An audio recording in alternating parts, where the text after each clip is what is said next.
नमस्कार मित्रांनो, जनगणना 2026-27 ची आणखी एक महत्त्वाची अपडेट, महत्त्वाची माहिती आपण या व्हिडिओच्या माध्यमातून जाणून घेणार आहोत. मित्रांनो, थंबनेल आपण बघितलेलं आहे, आपल्या लक्षात आलेलं असेल. Census 2026-27 update. जनगणना 2026-27 करिता आपल्याला काही महत्त्वाचे कोड आणि काही महत्त्वाचे चिन्ह जे असणार आहे ते आपल्याला लक्षात ठेवावे लागणार आहे किंवा कुठेतरी लिहून ठेवावे लागणार आहे. ते आपल्याला संपूर्ण जनगणना करताना कामात येणार आहे.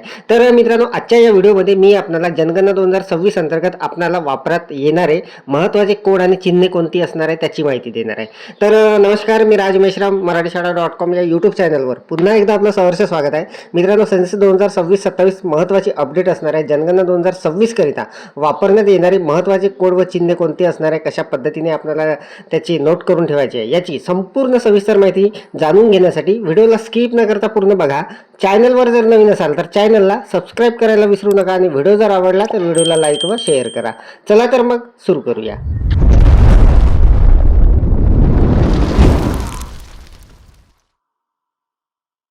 तर मित्रांनो, आज दिनांक 16 मे 2026 पासून आपली प्रत्यक्ष जे घरगणना आहे ते सुरू होत आहे आणि यासाठी आपल्या सर्वांना अगोदर शुभेच्छा. तर मित्रांनो, जनगणना 2026-27 अंतर्गत आपल्याला जनगणना करण्यासाठी सर्व साहित्य जे आहे ते प्राप्त झालेले असेल आणि आता आपल्याला प्रत्यक्ष जनगणना करताना म्हणजे घरगणना करताना आपल्याला काही महत्त्वाचे चिन्ह आणि काही जे कोड असणार आहे ते आवश्यक असणार आहे. तर ते मित्रांनो आपण आपल्या डायरीमध्ये नोट करून ठेवू शकता किंवा आपल्या मोबाईलमध्ये त्याचे फोटो वगैरे घेऊन ठेवू शकता. याची PDF सुद्धा मी आपल्याला देणार आहे. तर बघा, जनगणना 2026-27 मध्ये वापरण्यात येणारी महत्त्वाचे जे कोड असणार आहे व चिन्हे असणार आहे ते कोणते असणार आहे याची संपूर्ण माहिती मी आपल्याला देणार आहे. तर बघा, घरासंबंधित जे काही महत्त्वाचे चिन्ह आहे ते या पद्धतीचे असणार आहे. H असणार आहे घरासाठी, हाऊस. HH जे असणार आहे मित्रांनो ते असणार आहे कुटुंबासाठी. VL असणार आहे रिकाम्या घरासाठी. CL असणार आहे बंद घरासाठी आणि NR असणार आहे निवासी असलेले जे घर असणार आहे त्यासाठी. त्यानंतर मित्रांनो बघा, कुटुंब व व्यक्तीसाठी काही महत्त्वाचे कोड आहे. जसं M आहे पुरुषासाठी म्हणजे मेल, F असणार आहे फिमेलसाठी, TG असणार आहे ट्रान्झॅक्टर म्हणजे तृतीय पंथासाठी, SC असणार आहे अनुसूचित जाती जातीचं असणार आहे, ST असणार आहे अनुसूचित जमातीसाठी, OBC इतर मागास वर्ग आणि GEN असणार आहे म्हणजे जनरल सामान्य वर्गासाठी. त्यानंतरचे जे कोड आहे मित्रांनो, शिक्षणासंबंधी असणारे महत्त्वाचे कोड. ILL असणार आहे निरक्षरासाठी, LIT असणार आहे साक्षरासाठी, PRI म्हणजे प्राथमिक शिक्षणासाठी असणार आहे, SEC असणार आहे मित्रांनो माध्यमिक शिक्षणासाठी, HSC असणार आहे उच्च माध्यमिक शिक्षणासाठी आणि GRD असणार आहे पदवीधरासाठी.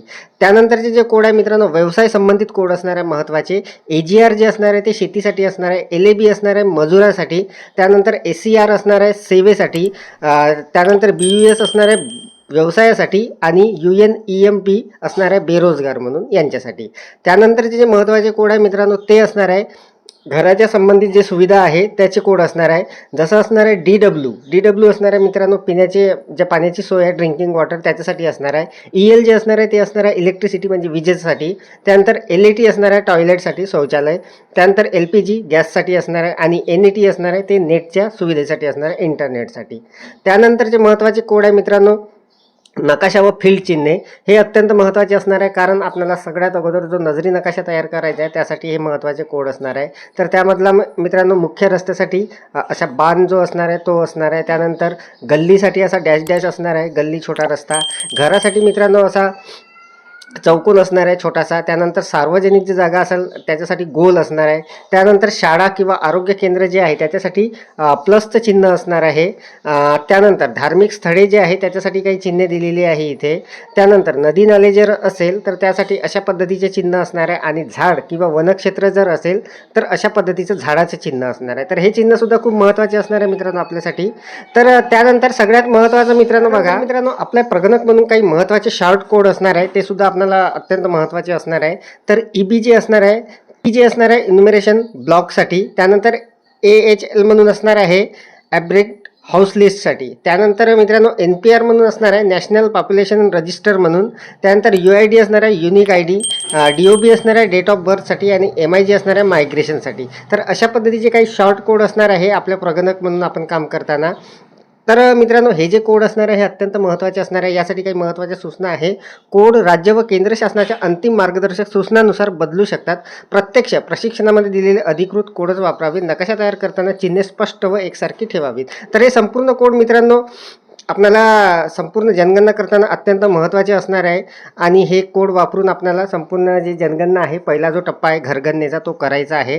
तर मित्रांनो आजपासून म्हणजे 16 मे 2026 पासून आपली प्रत्यक्ष हा जो पहिला टप्पा आहे जनगणना 2026-27चा म्हणजे घरगणना हे सुरू होत आहे आणि याचं पहिलं जे काम असणार आहे आपलं ते नजरी नकाशा तयार करायचं, ते सुद्धा आपण तयार करत असाल. तर मित्रांनो आपल्या चॅनलवर आपण संपूर्ण जनगणना 2026-27ची सिरीज लावलेली आहे आणि या अंतर्गत संपूर्ण महत्त्वाचे व्हिडिओ जे आहे ते आपण घेऊन येत आहोत. तर त्या अंतर्गत अत्यंत महत्त्वाचा व्हिडिओ आज आपण बघितलेला आहे. यानंतरच्या पुढच्या व्हिडिओमध्ये सुद्धा महत्त्वाची माहिती आपण जाणून घेणार आहोत. जर आपण चॅनलला अजूनपर्यंत सबस्क्राईब केलेलं नसेल तर सबस्क्राईब करा, जेणेकरून मी टाकलेल्या प्रत्येक व्हिडिओची नोटिफिकेशन आपल्याला सर्वात अगोदर प्राप्त होईल.